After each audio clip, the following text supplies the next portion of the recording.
Hi దీప గారు and Karthik గారు. Hi అండి. డైరెక్టర్ గారు ఇద్దరిని ఇక్కడ కూడా కలవద్దన్నారా? చాలా గ్యాప్ ఇచ్చారు సీరియల్లోనే కాకుండా ఇక్కడ కూడా. ఇప్పుడు హ్యాపీ. ఎప్పుడు దీప అండ్ కార్తిక్ గారు కలిసి ఉంటేనే బాగుంటుంది. అప్పుడప్పుడు కలిస్తేనే బాగుంటుంది. Okay okay. మళ్ళీ రౌడీ బేబీ వన్లో కూడా ఈ గ్యాప్ ఇచ్చిన దానికి నాకు ఏ బాధ్యత లేదు. అలాగే దానికి కూడా నన్ను చాలా తిట్టుకున్నారు, వాళ్ళని ఎప్పుడు కలుపుతారని.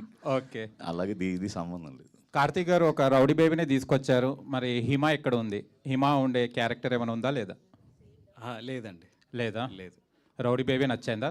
ప్రస్తుతానికి రౌడీ బేబీ. ఓకే. దీప గారు, మీరు అది వంట లెక్కగా చాలా ఫేమస్ అయ్యారు. మీకు వంట వచ్చా? ఎప్పుడైనా కార్తిక్ బాబుకి పెట్టడం జరిగిందా? ఈ క్వశ్చన్ తన్ను అడగాల్సింది. తిన్నారా సార్? కార్తిక్ గారు, వంట లెక్క వండిన భోజనం ఎప్పుడైనా తిన్నారా? 1500 ఎపిసోడ్స్. ఈ రోజు నేను ఇలా ఆరోగ్యంగా మీ ముందు తిరుగుతున్నానంటే దానికి కారణం తినకపోవడమే. మా యాంకర్ ఏరి దొరికిందా ఆన్సర్? అది నిజం చెప్పమని చెప్పండి. కార్తీక దీపం ఫస్ట్ల నుంచి అబద్ధాలే చెప్తున్నా సీరియల్లో. నా తప్పు చేయలేదని ఇప్పుడైనా చెప్పండి. లేదండి, అబద్ధం చెప్పడం వల్లనే 1500 దాకా వచ్చారు. ఇప్పుడు నిజం చెప్పొచ్చు కదా, ఇప్పుడు మీ ముందు. ఓకే.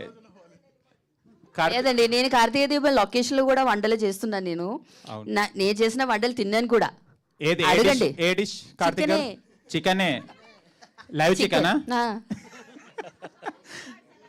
ఓకే. సలాడ్ కాదు, చికెన్. నేను వంటలు చేస్తాను గ్యాప్లు లొకేషన్లో. Okay, thank you so much. Thank you sir. Director sir, and ఇది మలయాళం రీమేక్ కరుతుముత్తు అని అందరికీ తెలుసు.